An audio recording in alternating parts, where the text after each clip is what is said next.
These are some terrifying conspiracy theories that I'm too scared to believe. When it comes to conspiracy theories that I'm actually scared of, there's kind of a lot, but there are a lot that I like don't even enjoy talking about that much because they scare me so much, because if they were true, that would just be terrible. But before we get into the conspiracy theories, I want to thank Mint Mobile for sponsoring today's video. Mint Mobile completely reimagined the wireless shopping experience. It's so great. It made everything so much easier and online. No stores, no salespeople. I hate going to buy a new phone or set up like anything that has to do with my cell phone in person. I don't know why, those stores just feel like the back rooms to me and they take forever. Mint Mobile gives you premium wireless without the premium price tag. All plans include unlimited talk and text on the nation's largest 5G network, plus free calling to Mexico, Canada, and the UK. Mint introduced the concept of bulk buying in the wireless space. Basically, the more months you buy upfront, the more you save. And the plans come in 3, 6, and 12-month durations. Mint also lets you choose the amount of data that's right for you, so you're not overpaying for something that you don't use. It's not something that's one size fits all. So you can select from 5 to 15 to 20 gigabytes of unlimited data each month, depending on your needs. You could buy all the latest phones with Mint, or you can bring your own unlocked phone. And no matter which route you take, you can keep your phone number, which is my favorite thing. Because if you want to switch to Mint Mobile, I know switching networks always just sounds like a nightmare, but Mint Mobile makes it so much easier. Like literally you keep your phone number, you keep all your contacts, you can sign up and you can activate in minutes an eSIM from the comfort of your own home. So if you guys want to check out Mint Mobile, then click the link below, and new customers can get their premium wireless plans that just start at $15 a month.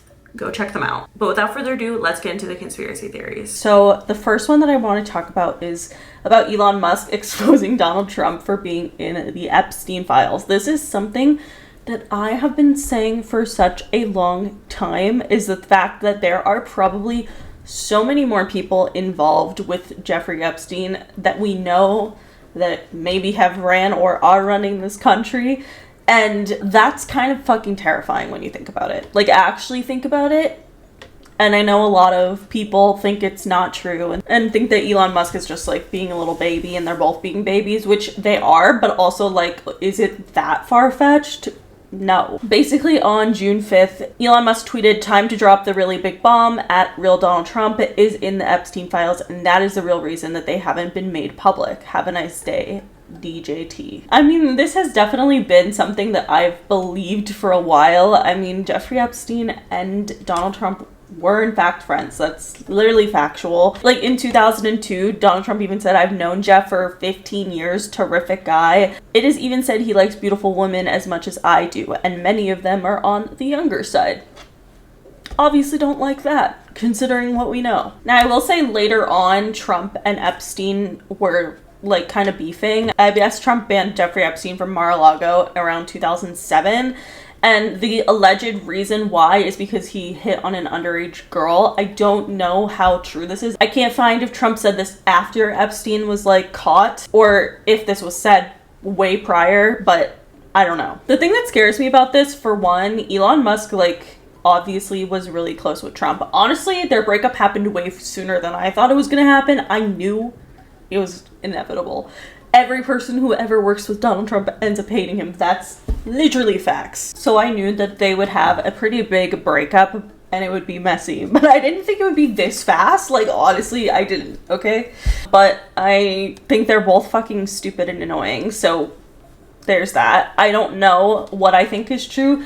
Do I think it's like that far-fetched? Obviously, based on the shit that Trump has said in the past about young women and his daughter and like so many just disturbing things, like regardless of what you believe, there is the actual proof of Donald Trump saying like some of the most absurd things about women that clearly shows that he doesn't respect women and that he's creepy. So like, is this that far-fetched? I don't think so. I don't know. I also just kind of feel like, honestly, in this scenario, like, I don't think Elon Musk gains that much by saying this about Trump. Like, I don't know, he kind of went back on his word like the other day and he was like, I was kind of dramatic and tweeted a lot of things that I shouldn't have about Trump. And I was just like, what's happening? What is happening? This is the weirdest fucking public breakup I've ever seen. But nonetheless, I feel like the reason that Epstein files have not been released is definitely, regardless if it's Trump or not, or if it's Trump and others, there are definitely some powerful, probably political figures who are involved with those files. It's just, there's just no way around it. There's no two ways about it. There has to be, right? And that's disturbing. It honestly scares me to even think about, because first of all, not only would that mean that potentially someone who has or is running the country was involved with some of the darkest, disgusting shit on earth, but two is that the fact that we're like, the government is that capable of hiding shit from us and taking stuff and molding it into different things. I don't like that. I don't like it, you know? And the thing is it's true. Like, I don't know. Look at how long Jeffrey Epstein was doing this without anyone saying a word, but like, he obviously wasn't the only person doing this. There was multiple people involved. So something about that genuinely stresses me out so much. And now the sitting president being accused by somebody who worked closely with him of being involved with Jeffrey Epstein, obviously that's concerning. And it should concern anyone, right? I don't know. Honestly, it kind of pisses me off when people are like, yeah, but everyone's just out to get Trump, like blah, blah, blah. And I'm just like, girl, like, align it with some of the shit he said and done. Is it literally that surprising? Like, no. Anyway, on a bit of a lighter note, the next theory we're going to be talking about is the backrooms theory. So the backrooms is a place that just feels like you've been there before, and it kind of gives a really disturbing feeling to you when you see these pictures of like empty hallways or even like indoor pools. I've seen so many different backroom like pictures that just give me a weird and uncomfortable nostalgic feeling that we've been there before, but no one actually, like, they don't exist. So what is that? What is that? So the origin of the backrooms started on 4chan in 2019. Basically, this user posted a thread of very unsettling photos and said, if you're not careful and you no clip out of reality in the wrong areas, you'll end up in the backrooms, where it's nothing but the stink of old moist carpet and the madness of mono yellow and endless background hum of fluorescent lights, and approximately 600 million square miles of randomly segmented empty rooms to be trapped in. And they also included pictures, and that was when everyone started rolling in with the comments being like, why does this feel familiar? Like, I feel like I've dreamed of this before or have had reoccurring nightmares of this place. And it's always been something that stresses me out because I can't understand why we all feel like that, and I don't like it. It makes me feel so disturbed that you can look at these pictures and show them to multiple people, and so many people just say that they feel like they've been there before even though they haven't. And I really don't like that. I really don't. I'm not gonna lie. My kind of theory about the backrooms is maybe this is where you exist prior to being born and maybe after you die. Like, it's like a waiting room that your soul is in until you are born. Does that make sense? I don't know. I just think something fucking weird is going on about the backrooms, and I've always said this, and I don't like thinking about them because it's scary. Or a lot of other people think that the backrooms could be like some type of government place that we've all been to, but our memories were just erased, which leads us into the next theory, which is that the government can erase your memory. I don't like thinking about this because I feel like if this is true, I will just like lose my marbles, so I'm just trying to ignore it. But there is like documentation and proof of the government trying to mess with your inner psyche and see how humans can react and try to elicit different emotional responses, or even try to get them to forget things. It's definitely like, we've seen it all with MK Ultra and all of that stuff. We know this is testing that they've done. And memory manipulation not only is real, but it's already happening. Like in 2004, researchers at Harvard discovered that traumatic memories could be chemically suppressed using beta blockers. In 2013, MIT scientists successfully implanted a false memory in mice. So that's kind of sketch. And obviously, like, the ultimate goal of MK Ultra, which was a legitimate government control program that ran from the 1950s to the 70s. And again, people still think it's going on to this day, which I agree with. I feel like, why would they just stop? But the goal of that was mind control, memory erasure, behavioral reprogramming, and they honestly tried everything. They used LSD, they used electroshock therapy, sensory deprivation tanks, hypnosis, combined with psychological torture, and those reports are just missing or hidden. Like, think about all of the information that they found out about the human brain during those 20 years. Probably a lot. And again, a lot of people think that after MK Ultra ended, the experiments didn't actually stop, which is probably likely because, I mean, do we really think that they just are going to stop that shit? No. There's kind of a lot of evidence to back this up when you talk about MK Ultra. For one, people who were tied allegedly to the Montauk Project, which is what Stranger Things is written about, they claim that there was a device called the chair, which was used to induce visions, create portals, and wipe very specific memories in children that were experimented on. And the method that they used was electromagnetic pulses directly to the temporal lobe. And many people who were involved allegedly with the Montauk Project say that they forgot what happened until they started having flashbacks decades later. Which, if that was happening in like the 70s, imagine the technology now. Maybe they can erase our memories without even having any slip-ups. I don't know. This stuff just honestly stresses me out ever since I began like researching MK Ultra many years ago. And the fact that that actually happened literally makes me think anything is possible in regards to the government and in regards to like using people as test subjects. Like, it's very scary that that happened, and I feel like not enough people talk about it, and not enough people talk about the fact that that's probably still happening. So just saying. The next theory I'm too scared to believe has to do with the black-eyed children. I hate any urban legend. I don't like knowing about it. I don't like hearing it. It disturbs me to no end. But there is this one particular theory that freaks me out a lot, and it is the black-eyed children. Allegedly, they're very pale children with strange clothes, and they won't make eye contact with you, but when they do, there's no whites of their eyes, there's no pupil, like there's no irises, their eyes are just black. The first widely circulated black-eyed children encounter was posted online in 1998 by journalist Brian Bethel, who claimed that two boys approached his car in Abilene, Texas late at night in a theater parking lot. They asked for a ride and said that they'd left their money at home and wanted to catch a movie, but something just was off. The way they spoke felt unnatural, the phrasing was kind of too mature for their age, and Brian said that he felt an irrational primal fear, like something ancient in his body just knew something was wrong. And then he noticed that their eyes were completely black, just two endless black orbs, and he sped away, but the encounter obviously never left him. And once he posted this online, thousands of people started coming forward with nearly identical accounts. Like, I'm not gonna lie, if this happened to me, I would never recover. I wouldn't recover. How do you recover from that? How do you go about a normal life after that? Oh, they scare me. I don't like it. People have a lot of different theories as to what they could be. Some people think they're like alien hybrid, like being disguised as humans, but they're aliens from a different planet, obviously. And they're trying to get into our homes and like learn more about us. I don't know. That theory honestly scares me the least. For one, I think a lot of people think that they're like demonic entities, which I don't like. I have chills. Ew. People think that these are demons that are wearing the skins of children to gain access to your life. No, thank you. No. I actually don't like this at all. I really don't. And these stories appear literally all over the globe. I don't like that. I'm scared. I'm scared. Ew. What? Why do people... I don't know. I hope that is just a stupid urban legend, but they fucking freak me out. I cannot lie. I don't like ghost stuff or that... No.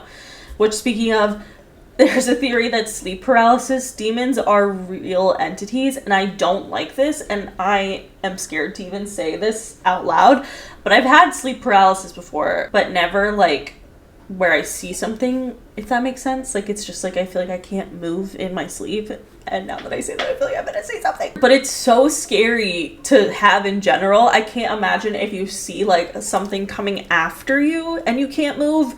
No. The thing about this that's interesting is because people think that these, specific sleep paralysis demons could actually be genuine demons, not just sleep paralysis.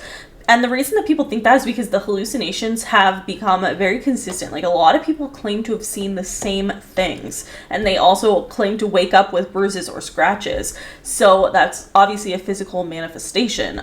A lot of people talk about seeing a man in a hat, and I honestly just am scared now. I actually don't want to talk about it anymore.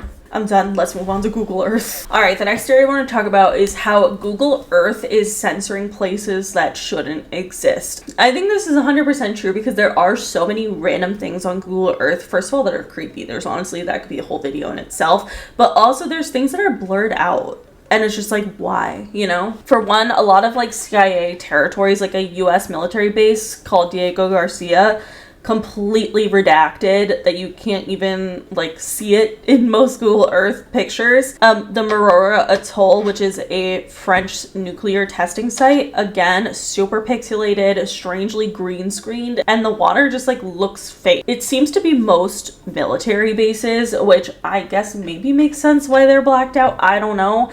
But there also has been so many different things that are like random civilian homes that are blacked out, and I've always wondered why this was. I think there's a couple celebrity houses that are like redacted from Google Earth, which makes sense, but there are so many different like random neighborhoods where the whole neighborhood will be visible except for one house. And I think a lot of people think that the reason for that is that they aren't just like random people who like requested for privacy, because they're actually hiding something that's buried beneath them, or they're connected to secret projects. And I just believe it. I just think it's so weird. And a lot of people wonder why they're hiding places. For one, I think a lot of people believe that they could be UFO crash sites or have some alien technology or proof of aliens in some way, which I guess makes sense, but a lot of other people think that there could be secret cities or underground bases.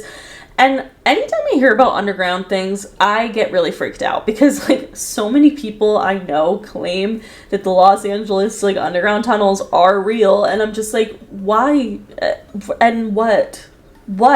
Other people think that it could be censorship of forbidden archaeological sites, which I think is interesting. Like the different governments trying to hide some artifacts that don't match our current timeline of history, things that like shouldn't be possible based on history but did happen. I do think that a lot of things are hidden because of that, and it just doesn't fit the timeline that our history books are trying to teach us, so they pretended it didn't exist. Honestly, I don't like it. And kind of piggybacking off of that, the next thing is entire ghost cities that are just built to confuse satellites. I think these things are so strange. Like when you're exploring Google Earth, you can stumble upon a perfect city grid.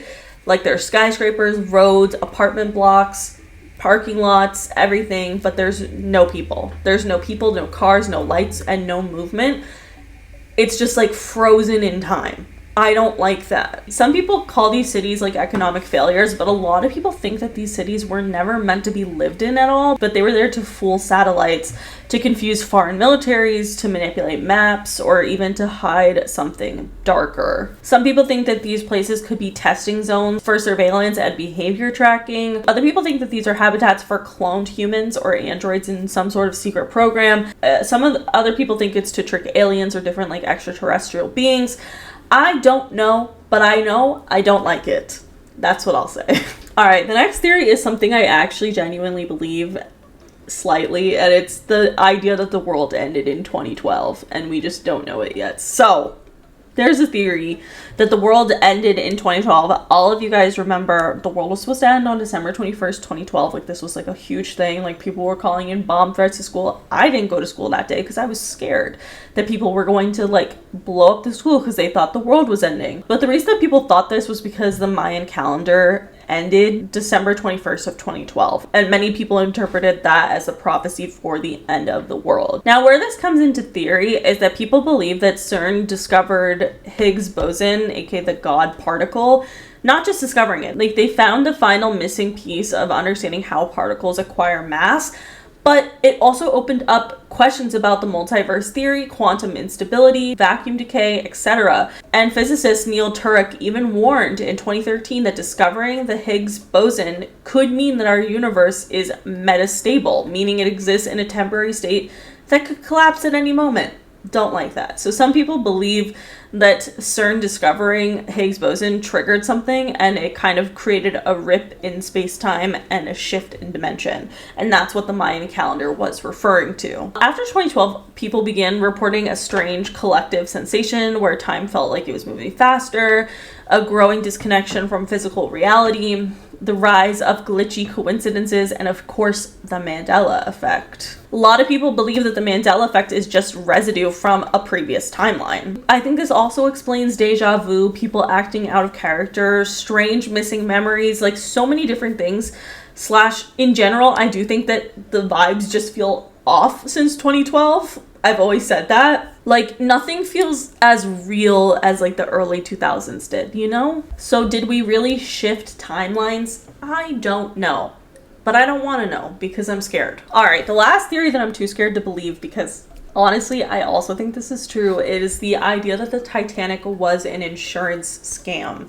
And this is so fucked up because, again, it just shows what can be covered up when you have the right amount of money and power, and that's scary. So this has to do with some of the richest families in the world, but a lot of people think that the ship was actually swapped with the Olympic. So the Olympic was a ship that launched a year before the Titanic that suffered significant damage during a collision with a Royal Navy warship. So the damage had been so extensive, the ship's condition was compromised to the point where it would cost millions of dollars to repair, and it would just never be as profitable as it could have been. So the Titanic was freshly insured, worth way more money, and ready for her first voyage.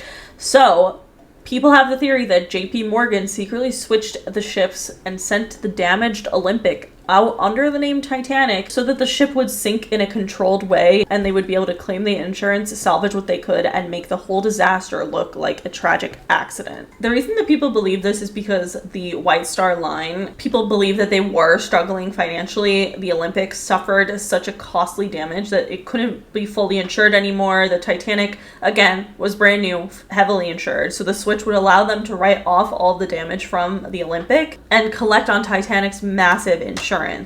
So they would basically be able to avoid years of lawsuits and repair costs. So JP Morgan was the financier for White Star Line, and he was supposed to be on the Titanic. He was meant to be on the maiden voyage, but he canceled at the last minute. And even stranger, there were several other wealthy and powerful people who also backed out at the last minute. And many of JP Morgan's competitors, people who were opposing the formation of the Federal Reserve, actually did board the ship and they died. So people really believe that the boats were switched because there was photographic analysis of the Titanic and the Olympic, and it shows inconsistencies in the window spacing. The ship that sank had windows that matched the Olympic's layout way more than the Titanic. And also there's a lot of different maintenance records and repairs. For one, the Olympic suffered the major accident in 1911, which damaged her keel, which is a vital part of the ship's structure. The official repairs were incomplete and undocumented, which further escalates the theory that instead of repairing the Olympic, they ended up creating the Titanic using some of the Olympic's parts